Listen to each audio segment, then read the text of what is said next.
Slot does not have a clue how to fix this, I fear. Bounce the ball in here, bounce the ball here, and we're out. And why he should never be played anywhere else, ever. Right, hello everybody, welcome back to the Golden Sky. I'm Tom. Today I'm going to be analysing Liverpool's 1-1 draw with Spurs. Took place on this weekend. I have finally convinced myself to rewatch that game. It took me a day. So we're going to analyse that in today's video. And also, at the end of the analysis today, I will briefly give my thoughts on the Galatasaray game coming up tomorrow night. So if you just want to see that, that'll be in this video as well. If you want to see the tactics, that's here too. I don't have time to make both videos, guys. I apologise. And happy St. Patrick's Day to anybody celebrating today. With all that said, let's get right into the video. Okay, so to start off today's video, we're going to look at Liverpool on the attack in the first half. And this game was really an epitome of Liverpool's season so far. I might have said that in videos prior, but this one is no different. A pretty decent first half without scoring the goals to put the game to bed. A great goal from a set piece, a free kick from Szoboszlai. No goals from open play, disappointing from certain players in certain attacking phases of play. Gradually giving up chances throughout the game, not like being dominated by any means, but giving up chances when we lose the ball too easily. And as the game wears on, we decline in our performance and become more tired. Individual errors set in, and all of a sudden, the opposition has a chance in the last minute to get a goal, which they do yet again.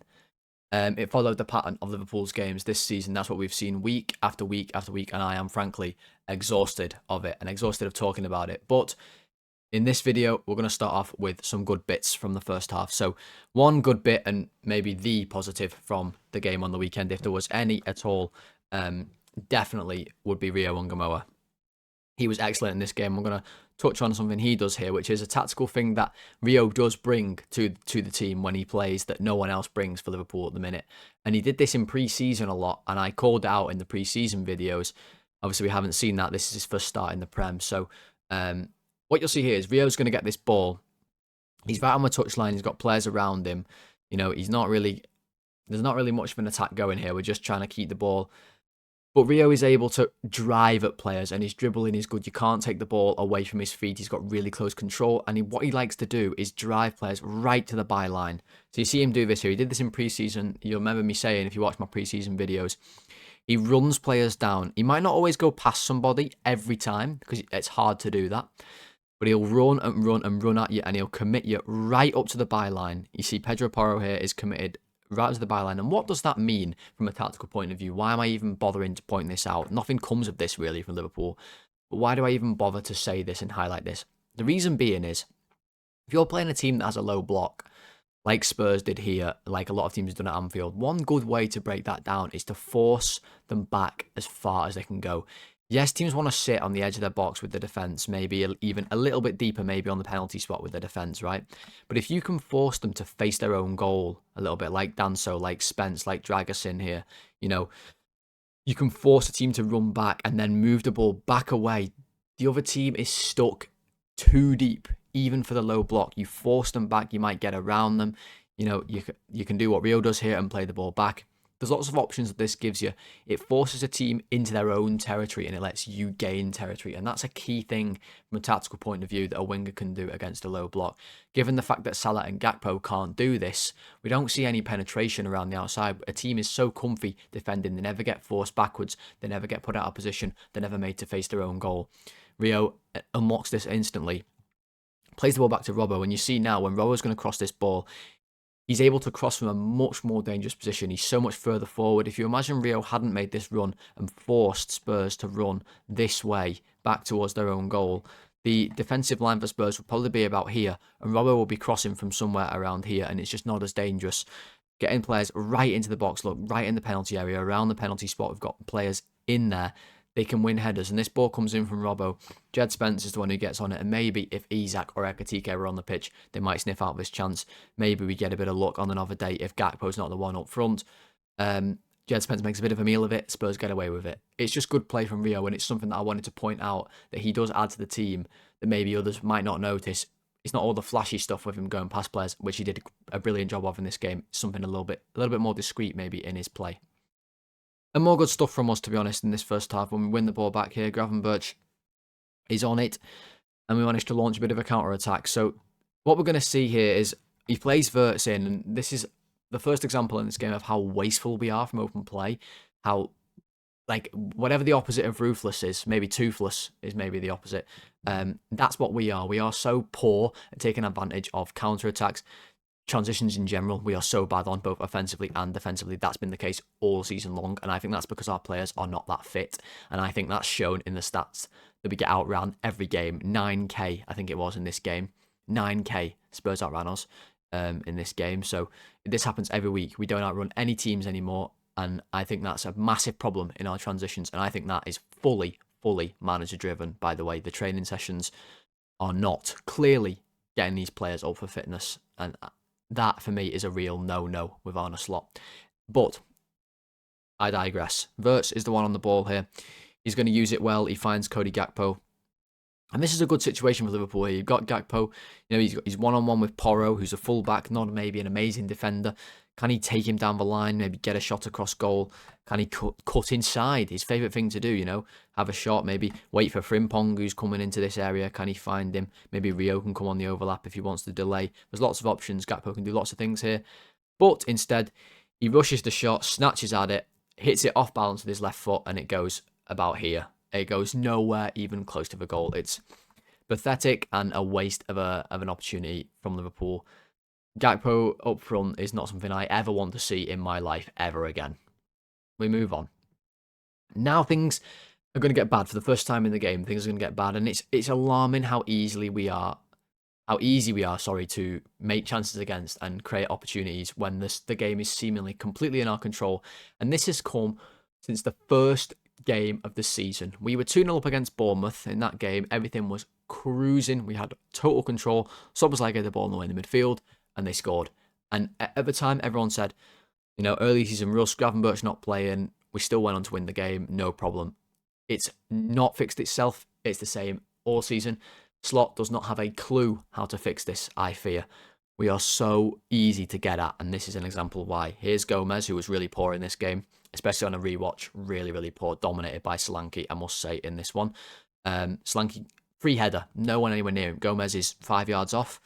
Solanke can flick this one on, no problem, but there should still be no danger here. Liverpool, you know, we should still be able to deal with this. We're on the halfway line, for God's sake. Van Dijk comes across, and this is where you see Van Dijk not at his all-conquering, world-eating, you know, what's it called? What's the all-powerful one? Omnipresent is like all-know-it, I don't know. Omni-something. All-powerful Van Dijk is not what he is here. Just ignore that, guys, okay? Because if he was, he'd just be able to... Omnipotent, it's omnipotent. If he was omnipotent, he could just push Richarlison off this ball and easily take it away, pass it back to Alisson, no problem. This is what he would have done for us on the years gone by, and he still does a lot. But there are times now where he can just be a step off his man, maybe a yard out of the game, and Richarlison is able to get this ball. Richarlison was excellent in this game, by the way. Excellent. Like, really good, as much as I hate to say it. Does really well, holds it up, waits for Van Dijk to commit, wins the ball around him, and now you see Gomez again, switched off, ball watching. Solanke's ran straight past him, Gomez is ball watching, you can see everyone's out of position, all of a sudden it's a 2v2. How is this possible? Like, how can this happen? How is our rest defence so bad that they get 2v2 on us from a long ball? It's crazy. Solanke gets in, because he's ran past Gomez, like I said. The centre-backs have switched. Van Dijk's at right-back. Our right-back is a midfielder, who's our best midfielder, who doesn't play midfield ever. Like, where's our left-back? I don't understand. Solanke gets in, and you can actually see here, Gomez, I don't understand why. I cannot understand why. And I'm not a professional defender, so maybe this is me, but I cannot understand for the life of me why Gomez stops looking. He's looking over here now, or over here at least. He's definitely not looking this way at Solanke, the man with the ball, the man who's, you know, going to score, the striker, who he's let run off him. And he starts running away. Now, I'm no professional coach, but I don't think this is good defending. I'm going to say that. And you can actually see all the Spurs fans, they're all pointing, go towards the goal. Here's one, go towards the goal. Arm out, arm out, arm out, go to the goal. There's loads of them.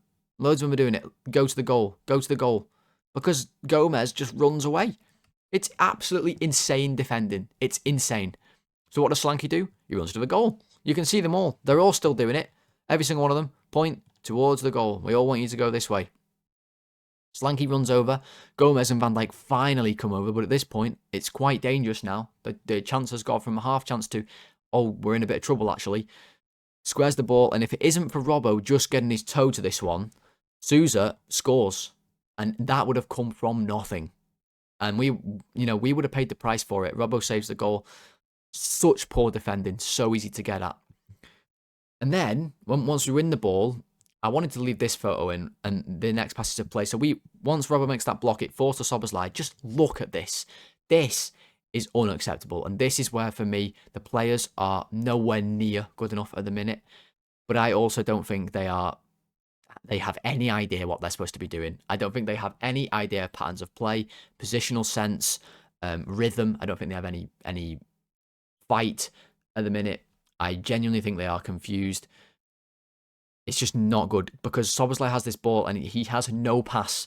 McAllister and Gravenberch are stood holding hands playing Ring of Roses. Neither of them can receive the ball. Archie Gray is marking both of them out of the game in one moment. The ball can't go back to Alisson, which Gomez thinks it can. He's pointing, give it back to Alisson. Your man is still there, Joe. He's still stood there. We can't do that. Also, Richarlison is blocking the pass and blocking the pass to Gomez. Gomez has to come here and make an angle. Or somebody has to get in here and make an angle. Someone has to do something. Van Dijk is pointing, give it to Robbo. How about Van Dijk can have this ball? Now, it's a bit risky. Sousa is really high up the pitch, but Szoboszlai has no help. Somebody has to help him. And for me, it has to be McAllister. The pass for me is McAllister. Bounce the ball in here, bounce the ball here, and we're out. But the team are so unconfident, it feels to me. They're so not sharp, blunt in their play. Nothing's crisp. No one's on their toes. McAllister's so flat-footed. Gravenberch's so flat-footed. Everyone's walking round. The only one who is showing, in any sense, like they want to get on this ball is Wirtz, who's making a movement out here. And he passed this ball to Szoboszlai, and he should not be receiving the ball at right back from Szoboszlai, who's playing right back. Are you understanding the level of confusion that's going into Liverpool at the minute? Sure enough, Szoboszlai kicks it into the middle. It goes nowhere near any of our players. Really poor pass. Sousa picks it up. He drives forward. Nobody gets across to him. Gakpo makes a half-hearted attempt to get back. McAllister can't run, but somehow he's ran past Gravenberch to come and close it down. Pathetic from Gravenberch, to be honest.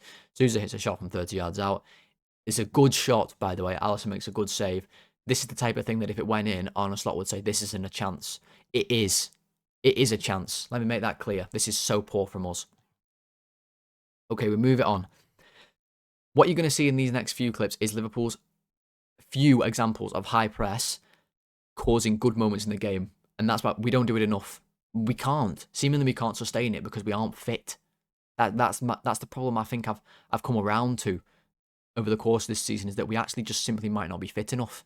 And I think that's not by the players not putting in enough work. I think that's by the staff not putting them through enough work. I honestly think that's what it is. And we've heard rumours about this. Chris Williams backed this claim up after this game. If you haven't seen those comments from him, go and read it. Really insightful.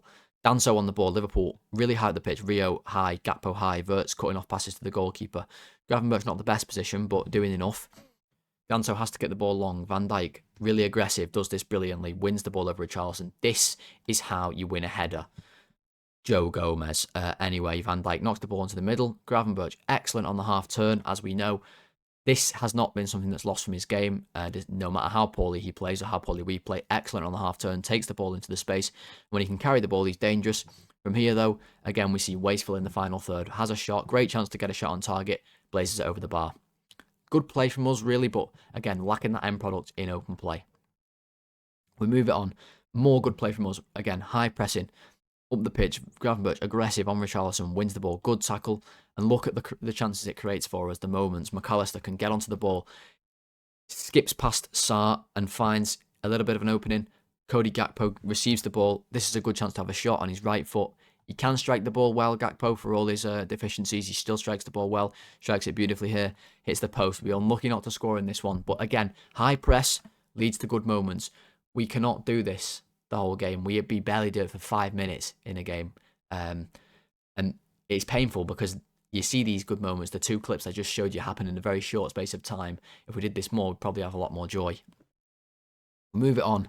More for Spurs and more pathetic defending from Liverpool. Gomez just getting absolutely sunned by Solanke, just absolutely little Boyd in the middle. And that's maybe not a technical footballing term, but you all know what it means.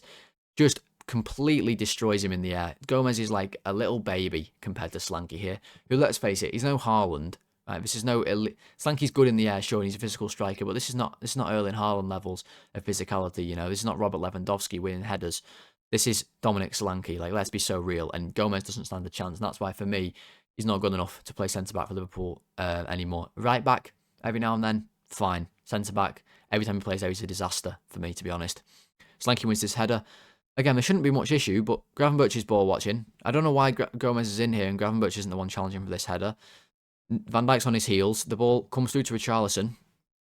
No one cuts it out. Richarlison gets on it. Van Dijk does eventually come across and sort of stop the play. Szoboszlai is able to get a tackle in. The ball forced to Sousa. He's first of a loose ball. Liverpool slow again. And now Van Dijk's been forced out of position again, like we saw earlier. And when that happens, we're just woeful in the box. Completely woeful. As soon as he comes out of position, there's no organisation whatsoever. Nobody picks up. Richarlison's going to head this ball in a second, right? Gomez is watching him. Like, they have to pick him up. But he just ghosts into the middle. You see, he's now ran off the back of Gomez. This is too much space on either side of Robbo and Gomez. Richarlison ghosts into the middle and gets a free header on the ball. This is like what Osimhen had last week in Turkey. A free header just like this. And he also either put it over or wide. Richarlison puts this one wide. He should score this one. He should score. I mean, he had so many chances to score in this game before he did. How many warnings do we need? When Van Dijk isn't here to win this header, it's shambolic at the back. It really, really is. And we just get pulled apart way too easily. Another long ball. We don't win the header. And it's just chaos from that point on. Our defensive structure is so poor. Let's move on. Okay. Goal. Not a goal kick, but a long kick from Vicario coming forward. And you see Liverpool. This is, again, an example of how poor we are out of possession. We've moved all the way now to the second half. Gakpo trying to press the goalkeeper. He's going to kick it long. The ball comes on. Again, what do we see? Solanke bullying Gomez. This time he's not going to win the header. He's just going to push Gomez out of the way so he can't win the header. Look how weak Gomez is. He's throwing his arms around. It's never a foul, by the way. Never a foul. Doesn't win the header. Solanke does. The ball bounces through to Richarlison, who's able to hold off Van Dijk until he gets a shot. Van Dijk does okay to put him off. And Alisson has to make a good save, again, to keep us in the game. This is just a long ball from a goalkeeper. That's all it was. And you'll see it here. Liverpool's setup, it's not even all that bad. I'm not going to criticise too heavily this setup from the goal kick. I don't hate Gravenberch's position. I've said earlier this season I'd like him to be more of a set position on the pitch rather than playing 6, 8 and 10 all at once. Just play 6, which he's doing here. This is a perfect number 6 position, you've got to say. But he's got to do more. He's got to screen Solanke. He's got to help Gomez out. He can't just watch the ball go over his head and then not be involved in the play. He's got to get in there. Got to stop Solanke blocking Gomez. Or he's got to go and win this header, and Gomez has got to stop Solanke and be stronger. This cannot happen. All of these players are offside from Spurs at the minute. They're all coming back towards the play. Liverpool are ready for the header. They should be more aggressive. It's so poor and so bad. Just weak play from us again, even though generally from a shape point of view on this example, it's not all that bad. Let's move on. Another counter-attack now, second half. Liverpool, the game became so much more open for us. Basketball game at a certain point, and it killed us. We played basketball for 5 minutes, end to end, and from that point on, we were goose. McAllister couldn't run. We brought Neone on to play left wing. Like, the team was in complete disarray, and it keeps going into disarray. Second halves of games, slot subs make us consistently worse. And in this situation, he's brought Salah on, Ekitike's come on, both good players.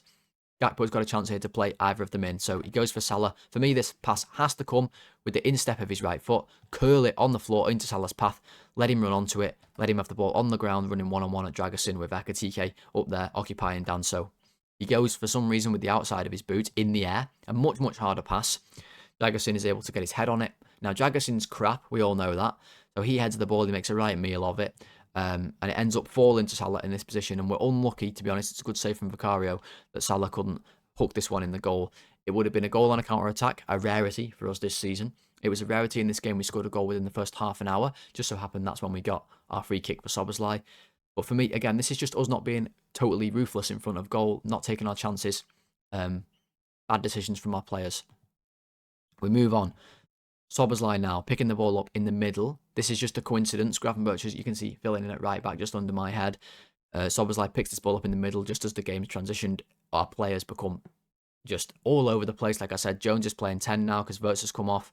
Like, the midfield is in a vertical line, if you want to say. Gravenberch isn't part of the midfield at this point. It goes into disarray, but forget that for a second. What I want to highlight is how good Dominik Szoboszlai is in the middle and why he should never be played anywhere else, ever. We have Calvin Ramsey, who can play right back. We have Curtis Jones. Just play them at right back. Don't ever play Szoboszlai right back, ever again. Every time I see it, I'm going to just immediately get mad, to be honest. Every time he plays right back, a little fairy dies or something like that. It's honestly, it's so stupid to play him at right back because watch this. He sees the ball back to goal. On the turn, touches it around the player, legs away from him. Look at the ground he makes. Just eats the ground. He's the one with the engine at the end of games. No one else. Bursts past the Spurs players, come on for a sub. A young lad bursts past him, plays the right pass, finds Gakpo, which you can argue might not be the right pass, but nevertheless. Robbo comes flying up on the overlap. Gakpo has to give him this ball. He has to give him it. Every time Gakpo doesn't play the overlap, another fairy or a puppy dies or somebody gets ill. Honestly, but not Arne Slot though. He loves it. Gakpo ignores the overlap. It has to go in here. It just has to. Get Spurs right to the byline. Yes, Pedro Porro might be able to block the cross, but at the very least it might ricochet out back to Robbo or back to Gakpo. Give him the ball. Porro has to cover so much ground so quickly. Robbo is already flying. You can square the ball. You've got Jones, you've got Ekatike, you've got Szoboszlai coming in. Instead, Gakpo cuts inside, fooling nobody. Makes absolutely no space, no separation from his defenders. Kills the attack.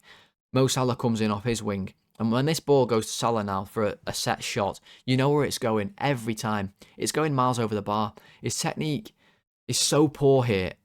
Leaning back. Not set, no conviction. The ball immediately just starts rising. It goes nowhere close to the goal, and it never does. He doesn't have this seemingly this strike in his locker at the minute, and he hasn't for a long time, to be honest. Gakpo poor, Salah poor, Szoboszlai excellent, Arne Slot clueless. We move it on. This is the goal. This is the goal for Spurs. Vicario is going to pump this ball long. This is the last minute of the game. Look at how poor the condition of Liverpool is, and you can tell that because we're nowhere near the ball for a first to stop this ball getting pumped long. We've got 3 players up front. No one else is within sight because everyone else is back defending because no one else can run. We should be the ones on the ball. It's 1-0. We should be the ones controlling the game, putting it to bed. This is Spurs. Like, they were so shattered confidence-wise, mentality-wise, form-wise before they came to Anfield, and they're the ones pushing us in the last minute. The separation of our team, there's no cohesiveness. We've just got 3 players randomly up front, everyone else back defending, not stopping the play though. If you're going to go and sit back, everybody should go and sit back. There's no point at all having these 3 here if he's going to kick this ball long. Get back. The ball does go long, okay? And I've left this still image in. You can't even see the ball. It's out the screen. But I've left this image in. You'll see a better one in a second to show the shape of our defence. And for me, Dominik Szoboszlai is massively at fault at this goal. And I hate to say that because he's been by far our best player this season. And also, if the Hungarians find this video, they will come for me in the comments. But you cannot ignore the fact he's at fault for this goal just as much as anybody else. Just as much as Robbo, just as much as Gomez, Van Dijk, anybody. He's culpable for this goal. Why? This is a goal kick. He's part of the back 4. He has to tuck in. He has to. He has to tuck in here, guys. I know he's not a fullback, so I give him some slack for that. He should be in one of these 2 positions. He should be. How McAllister is still on the pitch at this point is a joke. He could not move. Gravenberch, marginally better. He should be in the engine room. Why he isn't, I do not know. He switches off here, though. The ball goes long. Van Dijk and Robbo are in decent positions. Why Gomez is ahead of Richarlison, I couldn't tell you. And why Szoboszlai is so far ahead of Gomez, again, couldn't tell you. It's just, they switch off. Robbo, pathetic. He just starts snogging the ball. It's the most pathetic header I've ever seen in my life. So weak again. Anyone not named Van Dijk can't win a headed duel for Liverpool. It's a disgrace. I've seen them in the inside training. They're doing all this work with medicine balls and whatnot. It just seems to me like they're having a laugh. Like, listen, I'm not like a PT or anything like that, but we must constantly be out duelled in games. We're constantly outran, like I've already said. Robbo doesn't do enough here to win this header. And look at Szoboszlai again. He's not engaged in the defensive side of the game here. He doesn't understand. He doesn't read the danger. It's not his natural instinct to read the danger. He's nowhere near the position that he should be. And that's why when Kolo Muani gets this ball and Van Dijk comes across, gets beaten, Gomez has to come across. The easy pass is there. Szoboszlai is not back in. Richarlison can end up tucking this one in, which he does very luckily by scuffing it against his own foot. And it goes in the corner. But fair play to Richarlison. And if you're a Liverpool fan and you can't swallow that and say fair play to him, we give him stick all game long. He deserved this moment, and he absolutely did. And there's no argument about that. So here's a bird's eye view of the goal, of the formation as Vicario is going to kick the ball. These three should be deeper. Not that it'd really affect anything, but maybe if Salah's further back and marking this player here on the wing, you just can't see. Let me actually hide myself so you can see everything better. There you go. So Salah should be here to maybe mark this lad over here, and then maybe Szoboszlai gets back in. This is just not a good defensive line at all. When your defensive line's almost an S shape, it's not looking good. The ball comes all the way over. I'll keep myself hidden for a second just for this move. You see Szoboszlai, he's not back in now. If he was here when this ball gets won and it moves on, if he was in this position, then when this ball comes to Richarlison, Gomez can afford to come across because Szoboszlai could tuck in and Richarlison wouldn't have the open chance that he has. Right, let's put myself back on the board. Liverpool did, though, however, have one final chance to win the game. And once again, we completely and utterly mess it up. And this is the theme. Counter-attack, 4v2, a golden chance, a gift from Spurs at the end of this game. Ekitike bearing down on goal. I've criticised his decision-making in these situations this season.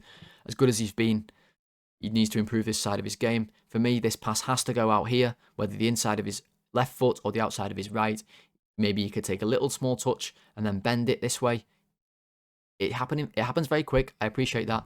But what he does is so poor. Plays it to Chiesa. You can see like how behind the Chiesa it is. He has to adjust his whole body and actually does somewhat all right to turn it into a dangerous area, which he does. But the pass was wrong from Ekitike. Kills the attack. He ends up getting on the swivel, having a shot now. Dangerous spot. For me, can he play this one to Salah or to Szoboszlai and they can hit it? Not on return. If he does so, can he maybe bend it in this far corner? He snatches at it a little bit and we don't score. Another golden chance gone begging. So poor from Liverpool, and once again a wasted counter-attack. And that is where we're going to end the tactics part of today's video. Okay, so just quickly then to finish off today's video, just a little bonus part of the video today. I did want to talk about our tie tomorrow with Galatasaray before we finish off. So 8 o'clock tomorrow, obviously a massive tie, to be honest, guys. I don't know what it really means for Arne Slot if we lose, because I personally don't think he gets sacked no matter what this season. I honestly don't. I think even if we finish 10th in the league, we're losing every single week and we go out of the Champions League tomorrow. I still think he stays till the end of the season no matter what, and then maybe in the summer something will happen. But if we do go out tomorrow, it is such a disgrace that it is unbelievable. And am I confident? Not at all. In fact, if I was to put money on the game right now, I'd bet that Galatasaray go through, and they'd probably beat us. Is what I bet. I mean, we're going to concede, whether that's in the last minute or not. I'm pretty confident that we're going to concede the goal. It wouldn't surprise me if the game is very much like what it was, what it's been at Anfield a lot of this season, where we have a lot of the ball and we look good, and on the counter, we look so vulnerable. And we struggle to maybe create chances from open play. We have been better in the Champions League at creating chances and scoring goals in general. We have played a bit freer, but our performance in hell last week was very similar to the one earlier this season. And for me, I'm really worried about Osimhen. I'm worried about Yilmaz on the counter. I'm worried about Noah Lang on the other side. I'm worried about Sara with his set pieces. Galatasaray are a team in excellent form. Won 5 out of the last 5. Only lost 2 in the last like 12 games or something like that. And one of them was the second leg to Juventus, where they still qualified for the next round. So that one doesn't even really count. So, yeah, really, really strong side, powerful team. A team that are, high on confidence. Basically, the total opposite to where Liverpool are. And I don't have confidence that Arne Slot is going to really get the team buzzing and really up for the game the way that I would think Jurgen Klopp would be able to. And not even just Jurgen Klopp. I'm not talking with my Klopp, Klopp glasses on here. I'm talking. Arne Slot to me does not seem like a motivational type manager. He seems like for me he'd approach this game very cold, very calculated, and try and think of these methods and tactics to beat Galatasaray. Where for me, tomorrow, going to Anfield as a fan, I know I would be ready to go mental all 90 minutes if I was lucky enough to be able to go to the games, which I am desperate to be able to do, by the way. So anyone who is going, I am so jealous of you all.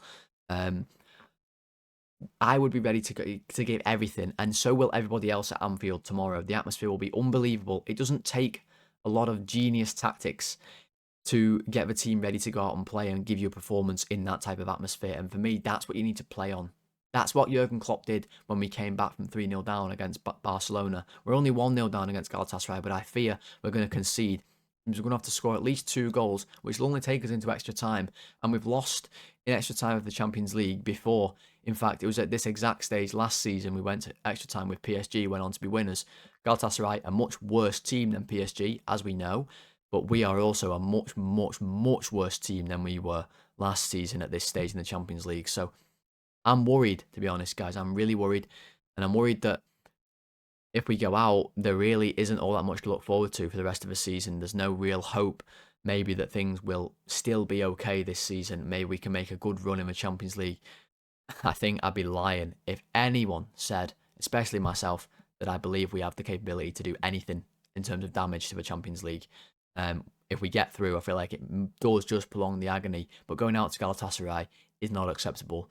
And the heat, the feedback, the reaction will be astronomical if we don't go through tomorrow night. That's my quick thoughts on that. So with all that said, I am going to end for today, guys. I really do hope you did enjoy today's video. Apologies there wasn't a whole separate preview. I just simply don't have time to do that for you guys in the short turnaround of games. But if you did enjoy today's video, the tactics and the little preview there at the end, please do leave it a like. We're trying to get to 35 likes on every single video we make. So if you can hit that target, that'll be amazing, guys. Thank you so much for doing so. Subscribe to the channel if you are new around here as well. Let's try and hit 500 subscribers, which is what we are chasing at the minute. That would be amazing. Podcast listeners, 5-star rating and reviews. And also, I do want to ask, guys, even if you don't often listen on Spotify or Apple Music or anything like that, go and search The Golden Sky on that platform. If you're watching on YouTube, go onto Spotify, search The Golden Sky, and just follow the show. There's so many of you who watch on YouTube who I bet have never bothered to do that, and it would be really helpful for me to get the show out to more people on Spotify by following the show. So I would really appreciate any of you who do go and do that. Thank you very much, everybody who already has followed or anything in support of the channel. It means the world, to be honest, making these videos. So with that said, I'm going to sign off for today. I'll be back tomorrow, of course, with the match ratings after the Galatasaray game. How will I feel? Who the hell knows at this point? Thanks for watching, everyone. Goodbye.